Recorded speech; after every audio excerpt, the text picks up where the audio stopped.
Welcome to the Vegas Insider channel here on YouTube as we break down UFC 272 coming to Las Vegas on Saturday night at T-Mobile Arena. Kevin Rogers and Adam Lykkesteen, our MMA expert here at Vegas Insider, to break down some of the key bouts on Saturday night. And Adam, the big one, the welterweight main event, Colby Covington, he's favored over Jorge Masvidal. These two guys were friends at one time. Now they're enemies. What do you think about this fight? Covington favored here.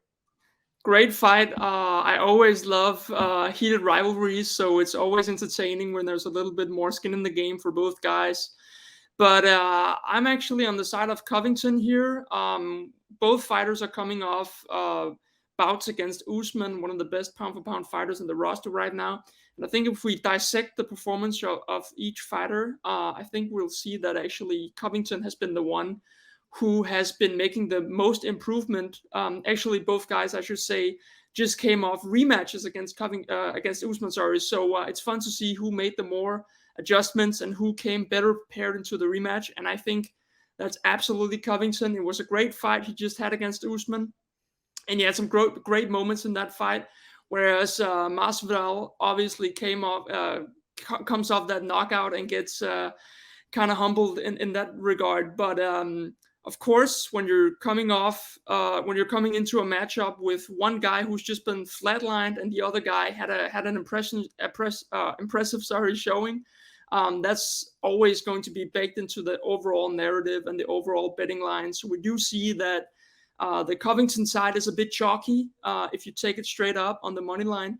So personally, I like to go with the Covington by decision prop. I think that holds a bit more value. It should be around minus 105, and I think it makes for just a little bit more valued play on the Covington side. Now let's look at the lightweight bout. Rafael dos Anjos, he was supposed to fight Rafael Fiziev, but Fiziev, he got COVID, so he's out. So now a new opponent for dos Anjos, it's Brazil's Renato Moicano, and dos Anjos is favored in this one. Now with the change of opponent, how much do you think that affects dos Anjos? Well, typically what I like to do as a capper when I'm looking at a matchup where one guy pulls out, the advantage in my book usually goes to the guy who is still in the fight, meaning the guy who was originally scheduled to fight. So the guy coming in on short notice, he's usually at a disadvantage. At least that's what we know from the statistics.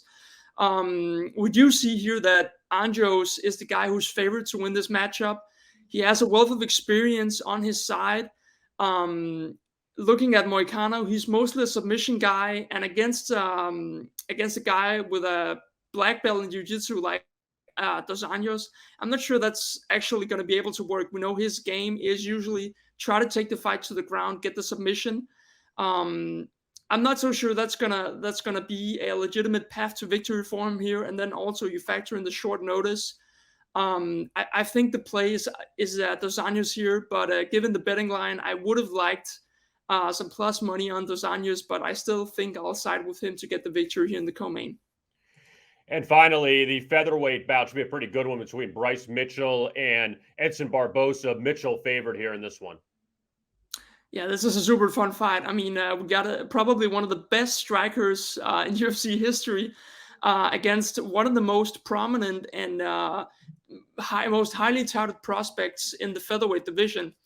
A couple of things I want to mention here. First of all, I think looking through, at least when I analyzed and dissected Barboza's record, I think he's been matched up against really wrestling-heavy fighters 3 times. And here I'm talking about guys who were like, who denoted the game plan that just revolved around taking him down. Kevin Lee and Khabib Nurmagomedov were 2 guys that implemented this, and Makwan Amirkhani.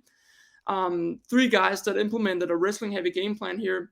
Of course, Barboza got the decision against Amirkhani, but Khabib and Kevin Lee both got the shovel under him. And Amirkhani was actually also able to get a couple takedowns there. The key difference here is that if we look at average control time per takedown, Bryce Mitchell actually blows all the guys I just mentioned completely out of the water. He has some control time from top position that is completely unheard of statistically. And he can actually almost take the GOAT Khabib Nurmagomedov to school on that stat alone. So for that reason, I think he's going to be able to get the striker to the ground here, implement those grappling skills, and maybe get the submission. Either way, I'm definitely rolling with the prospect in this one.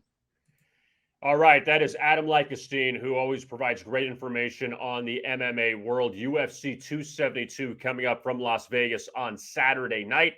Adam, thanks so much for the time, and best of luck with your bets. Talk to you later, Kevin.